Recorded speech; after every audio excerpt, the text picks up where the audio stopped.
Madam زوبی نے سلیمان کو بھی فون کیا تھا مگر وہاں سے جواب حوصلہ افزا نہ تھا۔ جسمانی تھکن؟ سلیمان نے حیرت سے کہا۔ کیسی جسمانی تھکن؟ میں دن بھر پڑا اینٹتا رہتا ہوں، مفت کی روٹیاں توڑتا رہتا ہوں۔ تھکن کا کیا سوال کہ میں اسے دور کرنے کے لیے کسی کی خدمت حاصل کروں؟ اوہ، تب تو آپ اضمحلال کا شکار ہوں گے، میڈم نے امید بھرے لہجے میں کہا۔ ہمارے پاس ایسی تربیت یافتہ فنکارائیں موجود ہیں جو چند ساعتوں میں آپ کا اضمحلال دور کر کے آپ کو تازہ دم کر دیں گی۔ میڈم نے فنکاراؤں کا حوالہ دیتے ہوئے اپنی فطری محتاط پسندی کو بالائے طاق رکھ دیا، ورنہ وہ اس طرح کی گفتگو میں لڑکیوں کی پیشکش کا صرف تاثر ہی منتقل کرتی تھیں، براہ راست کبھی ایسی بات نہیں کرتی تھیں۔ اس کا سبب یہ نہیں تھا کہ اسے گرفت کا ڈر ہو، پولیس کی تو اس کے سامنے کوئی حیثیت ہی نہیں تھی۔ اعلیٰ ترین سطح کے افسر اور حکام اس کے حلقہ بگوش تھے، مگر پھر بھی وہ محتاط رہتی تھی۔ یہ اس کی عادت بلکہ فطرت تھی۔ میرا اضمحلال جسمانی نہیں روحانی ہے میڈم، سلیمان نے ماؤتھ پیس میں آہ بھر کے کہا۔ آپ کے پاس کسی صوفی، کسی روحانی مالش کا پتہ ہو تو مجھے بتا دیں، وہ بھی آپ کو دے دوں گی۔ لیکن آپ کو اندازہ نہیں کہ آپ کا مسئلہ صرف روحانی نہیں، جسمانی بھی ہے۔ اس کی آپ فکر نہ کریں میڈم، میں در حقیقت زمانہ قدیم کا وحشی انسان ہوں۔ قصائی کی دکان سے خریدا ہوا گوشت اور ہوٹل کا پکا ہوا کھانا مجھے اچھا نہیں لگتا۔ مجھے شکار کر کے کھانے میں لطف آتا ہے۔ میں پیسے سے آسائشات خریدنے کا قائل ہوں۔ آپ مجھے مایوس کر رہے ہیں۔ میڈم مایوس ہونے والی نہیں تھیں۔ آپ ایک مجھے موقع تو دیتے، میرے پاس ہر رنگ اور ہر نسل کی منتخب اور حسین ترین دوشیزائیں موجود ہیں۔ وہ اور غیر محتاط ہو گئی۔ مجھے یقین ہے کہ ایسا ہی ہوگا، سلیمان نے خشک لہجے میں کہا۔ آپ ایسا کریں کہ اپنا فون نمبر مجھے دے دیں، ضرورت پڑی تو میں خود آپ کو کال کر لوں گا۔ میڈم نے فون نمبر اور اپنے ملنے کے اوقات نوٹ کرائے، پھر بولی، ایک منٹ، میں آپ کے شوق شکاریات میں بھی آپ کی مدد کر سکتی ہوں۔ ایک بہت خوبصورت ہرنی کا پتہ میں آپ کو دے دیتی ہوں، آپ اپنے شکار کا شوق پورا کر لیں۔ شکریہ، اس کی بھی ضرورت نہیں، سلیمان نے کہا۔ آپ ہرنی کی بات کر رہی ہیں؟ میں تو شیرنی کا شکار بھی ہانکے کی مدد سے نہیں کرتا، اور ہاں، میں شکار کر کے بھیڑیوں کے سامنے ڈالنے کا بھی قائل نہیں ہوں۔ Okay, bye. میڈم کے ذہن میں کئی مردانہ قسم کی گالیاں گڑمڑ ہو کے رہ گئیں۔ Bye, thank you for listening, اس نے بڑے تحمل سے کہا۔ سلیمان نے رابطہ منقطع ہونے سے پہلے ہی ریسیور رکھ دیا، پھر وہ عدنان کی طرف مڑا جو اس کی گفتگو بڑے غور سے سن رہا تھا۔ کون تھا؟ اس نے پوچھا۔ دور جدید کی ایک نائکہ تھی۔ تمہیں تو یار پیسے نے بھی نہیں بدلا، وہی کہ وہی ہو، عدنان نے کہا۔ لفنگے کہنا چاہتے تھے نا؟ سلیمان نے اس کی بات مکمل کر دی۔ دولت مجھے دو وجہ سے نہیں بدل سکی، ایک تو اس لیے کہ مجھے بن مانگے ہی مل گئی، مجھے ایسی کوئی آرزو نہیں تھی۔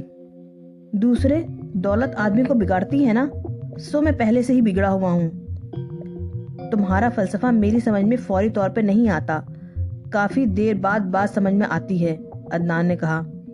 شکر کرو سمجھ میں آ جاتی ہے، دراصل قدرت نے مجھے وقت سے پہلے ہی دنیا میں بھیج دیا ہے۔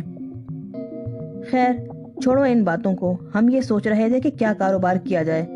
فی الوقت تو سامنے یہی مسئلہ ہے، اور یہ کوئی مسئلہ نہیں، کچھ بھی کر لو۔ بات تو ٹھیک ہے، تمہارے کہنے کے مطابق میں کچھ بھی کر سکتا ہوں، مگر رکاوٹ یہ ہے کہ میں جانتا ہوں کہ یہ دولت مجھے کیسے ملی، تمہیں نہیں معلوم۔ تو مجھے بتا دو، عدنان نے کہا۔ یہ پہلا موقع تھا کہ اس نے سلیمان کے دولت مند ہونے کے سلسلے میں تجسس کا اظہار کیا تھا۔ یہ دولت مجھے شیطان سے ملی ہے، عدنان نے غور سے اپنے دوست کو دیکھا۔ وہ بے حد سنجیدہ نظر آ رہا تھا۔ وہ بھی سنجیدہ ہو گیا۔ تو یہ تم پر شیطان کی عنایت ہوئی ہے؟ جی نہیں، اللہ مجھے معاف کرے، میں تو پہلے ہی شیطان کا چیلا ہوں۔ اس کی یہ عنایت رضوان پہ ہوئی ہے، مجھے تو یہ سب رضوان کے طفیل ملا ہے۔ میں سمجھا نہیں، عدنان نے حیرت سے کہا۔ سلیمان نے اسے تفصیل سے بتایا۔ عدنان کی حیرت دو چند ہو گئی۔ لیکن نہ تم رضوان کے دشمن ہو اور نہ ہی رضوان تمہارا دشمن، اس نے کہا۔ میں جانتا ہوں کہ میں رضوان کا دشمن نہیں، مگر کیا تم رضوان کے بارے میں یہ بات وثوق سے کہہ سکتے ہو؟ عدنان سوچ میں پڑ گیا۔ ذرا دیر بعد اس نے کہا، واقعی رضوان کا رویہ بہت ہی عجیب سا ہو گیا ہے، اتنا قریب رہتے ہوئے بھی وہ ہم سے کبھی ملنے نہیں آیا، وجہ سمجھ میں نہیں آتی۔ وجہ ہے شیطان، سلیمان نے کہا۔ اسے تفرقہ ڈالنا بہت پسند ہے۔ اس نے رضوان کو بار بار کرایا کہ میں اس کا بدترین دشمن ہوں۔ یوں وہ سچ مچ میرا دشمن ہو گیا۔ ظاہر ہے شیطان نے اس سے کہا کہ وہ جو کچھ مانگے گا دگنا ہو کر اس کے بدترین دشمن کو ملے گا، اور رضوان نے دیکھ لیا کہ اس سے دگنا مجھے مل رہا ہے، چنانچہ میں اس کا دشمن ہی ہوا نا۔ تو شیطان رضوان پہ پوری طرح حاوی ہو چکا ہے اور ہم اس سلسلے میں کچھ نہیں کر سکتے، عدنان نے پرخیال لہجے میں کہا۔ فی الحال تو ایسا ہی لگتا ہے، مگر میں بھی شیطان کا چیلا ہوں، کوئی ترکیب ضرور سوچوں گا۔ میں آج بھی رضوان کا دوست ہوں۔ خیر چھوڑو اس بات کو، بات کاروبار کی ہو رہی تھی۔ تمہارے ذہن میں کیا ہے؟ عدنان نے پوچھا۔ میں شیطان کی دی ہوئی اس دولت سے شیطان ہی کو ذکر پہنچانا چاہتا ہوں، جبکہ تم خود کو شیطان کا چیلا کہتے ہو۔ شرمندگی سے کہتا ہوں، مگر میں جانتا ہوں کہ وہ میرا نہیں، پوری نسل آدم کا ازلی دشمن ہے، اور دشمن کو شکست دینا انسان کا مقصد ہونا چاہیے۔ مگر کس طرح؟ یہی تو سوچنا ہے۔ کچھ نہ کچھ سوجے گا مجھے۔ فی الحال تو چلنے کی تیاری کرو۔ کہاں؟ یاد نہیں جبار صاحب کے ہاں پارٹی ہے؟ ہاں یاد آ گیا۔ ایک تو یار میں تمہاری پارٹیوں سے تنگ آ چکا ہوں، عدنان نے بیزار ہو کر کہا۔ یہ بہت ضروری ہے، یہ سوشل لائف ہے، پھر تم جانتے ہو کہ اس طرح میرا کاروبار بھی چمکتا ہے۔ عدنان ہنستا ہوا اپنے کمرے کی طرف چلا گیا۔ کبھی کبھی اسے حیرت ہوتی تھی کہ سلیمان نے کتنی آسانی سے خود کو اس نئے ماحول میں ڈھال لیا ہے، اور یہ بھی حقیقت تھی کہ ان تقریبات میں اس کا کاروبار خوب چمک رہا تھا۔ شرطوں کا کاروبار۔ وہ کسی سے بھی کسی بڑی رقم کی شرط لگا بیٹھتا، اور شرط وہ کبھی ہارتا نہیں تھا، اور وہ جس حلقے میں تھے وہاں 10-20 ہزار کسی کے لیے کوئی بڑی بات نہیں تھی، بلکہ شرطوں کے حوالے سے سلیمان کی شہرت ہو گئی تھی۔ وہ اپنی زندہ دلی کی وجہ سے مقبول بھی تھا، خاص طور پر خواتین میں، اور عدنان کو اس نے اپنے بھائی کی حیثیت سے متعارف کرایا تھا۔ 2 ہفتے اور گزر گئے، صرف 9 دن باقی رہ گئے تھے، مگر رضوان ابھی تک سلیمان کو سزا دینے کی ترکیب نہیں سوچ سکا تھا۔ لیکن بہرحال وہ اب پہلے کے مقابلے میں پرسکون تھا۔ وجہ یہ تھی کہ اس کی راتیں آباد ہو گئی تھیں، اور یہ میڈم زوبی کا کمال تھا۔ وہ یہ اعتراف کے بغیر نہیں رہ سکتا تھا کہ میڈم زوبی کے عجائب خانے میں ہر رنگ اور ہر نسل کے نوادرات موجود تھے۔ در حقیقت وہ اتنے بڑے پیمانے پہ کاروبار کر رہی تھی کہ کوئی سوچ بھی نہیں سکتا تھا۔ رضوان کو کوئی کام نہیں تھا، بلکہ اس سلسلے میں تو اس نے سوچا بھی نہیں تھا۔ دولت کی کمی نہیں تھی، 10 کروڑ روپے اسے انٹرسٹ ہی اتنا مل جاتا کہ اسی میں عیش سے رہ سکتا تھا۔ اصل رقم کو ہاتھ لگانے کی ضرورت ہی نہیں تھی۔ رات اس کی رنگ رلیوں میں گزرتی اور دن سلیمان کی نفرت میں پھونکتے ہوئے۔ وہ سوچتا رہتا کہ ایسی کون سی خواہش کرے کہ اس کے لیے انعام ہو اور سلیمان کے لیے سزا۔ یہ اس کی ذہانت کے لیے چیلنج بن گیا تھا، مگر جیسے جیسے دن گزر رہے تھے وہ مایوس ہوتا جا رہا تھا۔ ایسا لگتا تھا کہ اسے اپنی تیسری خواہش سے دستبردار ہونا پڑے گا، اس لیے کہ وہ اب کم از کم سلیمان کو خود سے بڑھ کر فائدہ نہیں پہنچانا چاہتا تھا۔ اس وقت بھی وہ ایسی ہی کوئی خواہش سوچنے کی کوشش کے بعد تھک ہار کر بیٹھا تھا۔ ہر بار وہ ناکام رہتا اور اس کے نتیجے میں بری طرح جھلاتا رہتا۔ میڈم زوبی اور اس کے حسین اور مہربان کارکن نہ ہوتے تو شاید فرسٹریشن اسے مار ہی ڈالتا، مگر اس سے پہلے ہی وہ رات کی رنگینیوں کے تصور میں پناہ لے لیتا۔ اس وقت بھی یہی ہوا۔ فون کی گھنٹی بجی۔ اسے یقین تھا کہ یہ میڈم زوبی ہوگی، اس کے سوا کوئی نہ تھا اسے فون کرنے والا، مگر دوسری طرف سے مردانہ آواز سن کر جھٹکا لگا۔ جھٹکا ایسا تھا کہ وہ خود کو سنبھال نہ سکا۔ کون ہو تم؟ اس نے بد اخلاقی اور اکھڑ پن سے کہا۔ مجھے بھول گئے؟ سلیمان کے لہجے میں دکھ تھا۔ رضوان کو خود بھی حیرت ہوئی، اتنے برسوں کے ساتھ اتنی قربت اور پھر بھی کوئی دوست کی آواز نہ پہچانے۔ ایک لمحے کو اسے شرمندگی سی ہوئی، پھر اندر سے کسی نے اسے یاد دلایا کہ سلیمان اس کا دشمن ثابت ہو چکا ہے۔ کیسے فون کیا ہے؟ اس نے خشک لہجے میں پوچھا۔ یہ یاد دلانے کے لیے کہ میں تمہارا دوست اور اچھے برے وقت کا ساتھی ہوں اور تمہارے گھر کے سامنے ہی رہتا ہوں۔ یہ بھی عبرت کا مقام ہے کہ اتنے نزدیک ہوتے ہوئے بھی میں تم سے فون پہ بات کر رہا ہوں۔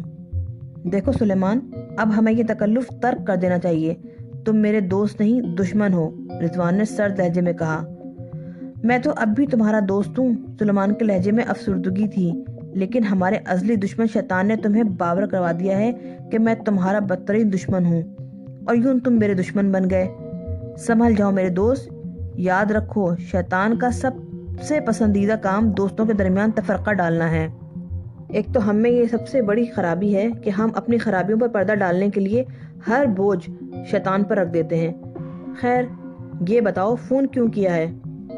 یار، میں تمہارے بغیر خود کو بڑا نامکمل سے محسوس کر رہا ہوں، مگر میں تمہارے بغیر خوش و خرم، مطمئن اور بے حد مکمل ہوں۔ ٹھیک کہہ رہے ہو، اور اس کی وجہ یہ بھی ہے کہ تم میرے لیے نیکی اور روشنی کی علامت تھے، اس لیے میں تمہیں مس کرتا ہوں۔ میں تو برا آدمی تھا، برا ہوں، لیکن تمہیں کیا ہو گیا میرے دوست؟ اب یہ ڈرامہ نہ کرو، میں دھوکہ نہیں کھاؤں گا، رضوان نے کہا اور ریسیور رکھ دیا۔ اس بار وہ غصے سے کھولتا رہا۔ سلیمان نے فون کر کے اس کے زخم ہرے کر دیے تھے۔ وہ پھر تیسری خواہش کے بارے میں سوچ رہا تھا تاکہ سلیمان کو سزا دے سکے، مگر اسے تو ویسے ہی اس سلسلے میں کچھ سجائی نہیں دے رہا تھا۔ غصے میں تو عقل ویسے ہی خبت ہو جاتی ہے۔ بڑی دیر کے بعد پھر فون کی گھنٹی نے ہی اسے اس عذاب سے نجات دلائی۔ اس نے چونک کر انسٹرومنٹ کو بدمزگی سے دیکھا۔ وہ ریسیور اٹھاتے ہوئے ہچکچاتا رہا، کہیں پھر سلیمان کی ٹھوس آواز نہ سننی پڑے۔ فون کی گھنٹی چیختی رہی۔ رضوان نے دیواری گھڑی میں وقت دیکھا، رات کے 11 بجے تھے۔ یہ میڈم زوبی کے فون کا وقت تھا۔ اس نے ریسیور اٹھا لیا۔ رضوان اسپیکنگ۔ کیا بات ہے، آپ مصروف تھے؟ دوسری طرف میڈم زوبی نے پوچھا۔ ہاں، ایسی ہی بات ہے۔ کیا ارادہ ہے؟ میں تو منتظر ہوں۔ ہر روز کی طرح میڈم زوبی اچانک ویٹرس بن گئیں۔ تو سر، آج مینیو سن لیں۔ چمبیلی ہے، گلاب ہے، موتیا ہے اور نرگس ہے۔ تم کبھی سورج مکھی کا نام نہیں لیتی؟ رضوان نے کہا۔ انسانی سورج مکھی سے تو سب ڈرتے ہیں سر۔ اوہ، ٹھیک کہہ رہی ہو۔ اور پھلوں میں کیا ہے؟ یہ ان کے کوڈ ورڈز تھے۔ مقامی لڑکیاں پھول تھیں اور پھل غیر ملکی لڑکیاں تھیں۔ پھلوں میں اسٹرابیری ہے، چیری ہے، رس بھری ہے اور آلوچہ ہے۔ آم نہیں ہے؟ آم کا موسم نہیں ہے، اس لیے اس کی ڈیمانڈ بھی زیادہ ہے۔ رضوان سوچ میں پڑ گیا۔ اچانک اسے ایک اچھوتا خیال سوجا۔ میڈم، تمہاری آواز بہت خوبصورت ہے۔ شکریہ، آپ کا حسن سماعت ہے، میڈم نے کھنکتی ہنسی کے ساتھ کہا۔ تمہارے اسٹاف میں اب تک میں نے کسی کی اتنی پیاری آواز نہیں سنی۔ تم یقیناً بہت حسین بھی ہوگی۔ ضروری نہیں سر، میرا ویڈیو اتنا اچھا نہیں ہے جتنا آڈیو، مگر مجھے یقین ہے دیکھنے میں تم سننے سے زیادہ حسین ہوگی۔ حسین تو میں ہوں، مگر آپ کو سوٹ نہیں کروں گی، میڈم سنجیدگی سے بولی۔ پھر بھی آج تم ہی آ جاؤ۔ معذرت خواہ ہوں سر، آج تو ممکن نہیں۔ ہاں، اگر آپ حکم کریں تو اگلے ہفتے آج ہی کے دن حاضر ہو جاؤں گی۔ دراصل مصروفیات ہی ایسی ہیں۔ رضوان کو مایوسی ہوئی۔ در حقیقت آواز کے حوالے سے وہ بھی کئی دن سے میڈم زوبی کا تصور کر رہا تھا، اور تصور نے آتشی شوق اتنی بھڑکا دی تھی۔ خیر، ایک ہفتے بعد ہی صحیح۔ چلو، آج اسٹرابیری بھیج دو، اس نے کہا۔ بہت بہتر سر۔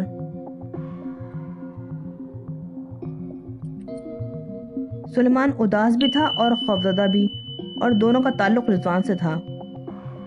اداس وہ اس لیے تھا کہ وہ دوست ہمیشہ کے لیے کھو گیا تھا۔ اسے لگتا تھا کہ اب کبھی وہ دوست کی حیثیت سے نہیں مل سکیں گے۔ خوفزدہ رضوان کی دشمنی سے نہیں تھا، اس سے تو وہ نمٹ سکتا تھا، لیکن وہ جانتا تھا کہ ابھی رضوان نے صرف 2 خواہشیں کی ہیں، تیسری ابھی باقی ہے، اور رضوان یقیناً اس بات پہ کڑ رہا ہوگا کہ ہر بار دگنا فائدہ سلیمان کو پہنچتا ہے۔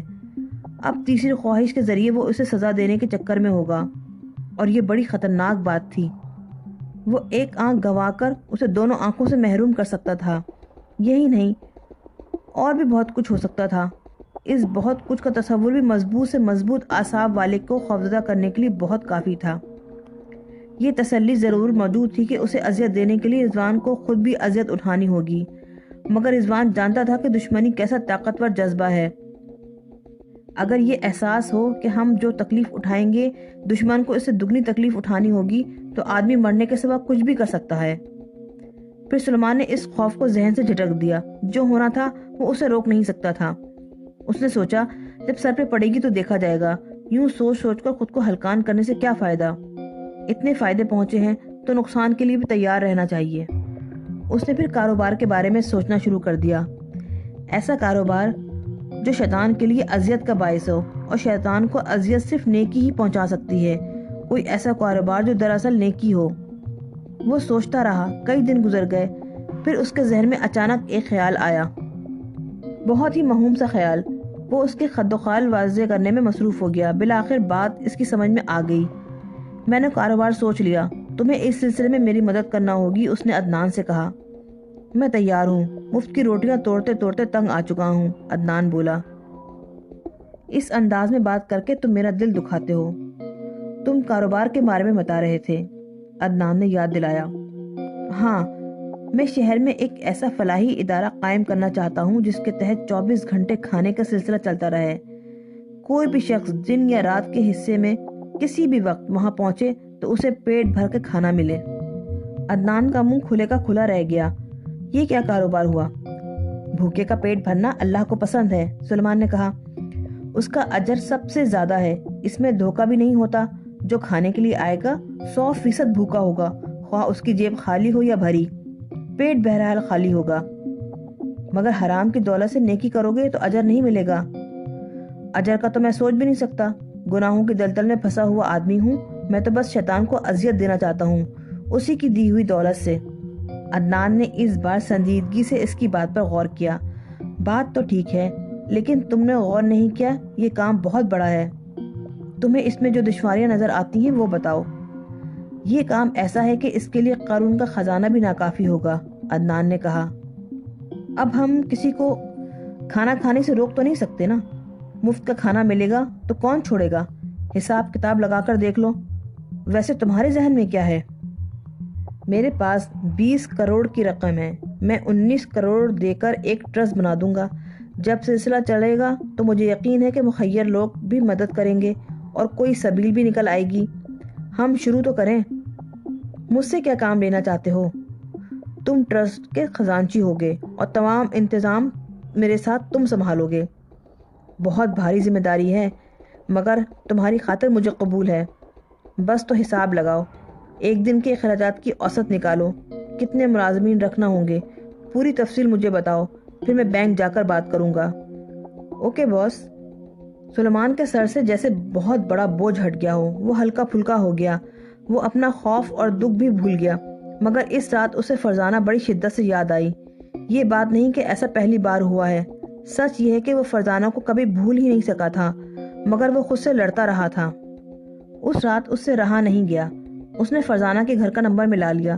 تیسری گھنٹے کے بعد فون اٹھا لیا گیا۔ ہیلو، فرزانہ کی آواز ابھری۔ ہیلو فرزانہ، سلیمان نے بمشکل کہا۔ فون کر لیا تھا تو اب سمجھ میں نہیں آ رہا تھا کہ کیا بات کرے۔ پہچانا مجھے؟ بھول سکتی ہوں بھلا؟ فرزانہ کے لہجے میں مسرت تھی۔ مجھے یقین تھا کہ ایک دن آپ میری بات ضرور مانیں گے، آپ مجھے فون ضرور کریں گے۔ سلیمان گڑبڑا گیا۔ یہ بات نہیں، اس نے جلدی سے کہا، بس یہ ہے کہ میں بھی کبھی تمہیں نہیں بھول سکا، لیکن میرے فون کرنے کا مطلب یہ نہیں۔ اوہ، فرزانہ کی آواز بجھ سی گئی۔ پھر شاید آپ یہ جاننا چاہتے ہوں گے کہ ممکن ہے میرے نظریات تبدیل ہو گئے ہوں۔ یہ بات بھی نہیں، سلیمان نے معذرت خواہانہ لہجے میں کہا، بس آج تم زیادہ ہی یاد آ رہی تھی۔ پھر اس نے موضوع بدلا، میرے پاس تمہارے لیے خوشخبری ہے۔ جانتی ہو میں کہاں سے بات کر رہا ہوں؟ گھر سے کر رہے ہوں گے، گھر پر فون لگ گیا ہے کیا؟ یہ تو ٹھیک ہے کہ میں گھر سے فون پہ بات کر رہا ہوں، مگر وہ گھر نہیں، اب میں ساحل سمندر پر رہتا ہوں، سلیمان نے اسے تفصیل سے بتایا۔ آواز سے لگتا تھا کہ وہ اور بجھ گئی ہے۔ مبارک ہو، اب تو میرا آپ کا جوڑ ہی نہیں رہا۔ پہلے بھی نہیں تھا، سلیمان کا لہجہ افسردگی آمیز تھا۔ فرق میری دولت سے نہیں پڑا ہے، میں پہلے ہی سمجھتا ہوں کہ میں تمہارے قابل نہیں ہوں، میں بہت برا ہوں، اور جتنا میں نے غور کیا ہے تو مجھے اتنی ہی اچھی لگی ہو۔ اپنے اندر اچھے انسان سے آپ واقف نہیں ہیں۔ حیرت ہے، میں نے پہچان لیا تھا پہلی ہی نظر میں۔ یہ تمہاری معصومیت اور خوش گمانی ہے، تم نہیں جانتی، اندازہ بھی نہیں کر سکتی کہ میں کتنا برا ہوں۔ کسی کو اتنی شدت سے برائی کا احساس ہو تو یہ اس کی اچھائی کی دلیل ہے۔ میں تمہیں لا کر اپنا گھر دکھانا چاہتا ہوں، سلیمان نے پھر موضوع بدلا۔ میں آپ کو پہلے ہی بتا چکی ہوں، فرزانہ نے افسردگی سے کہا، میں آپ کی منتظر رہوں گی۔ اچھا، خدا حافظ۔ سلیمان کچھ کہنا چاہتا تھا مگر رابطہ منقطع ہو گیا۔ وہ اداس ہو گیا، پہلی بار اسے احساس ہوا کہ اسے فرزانہ سے محبت ہو گئی ہے۔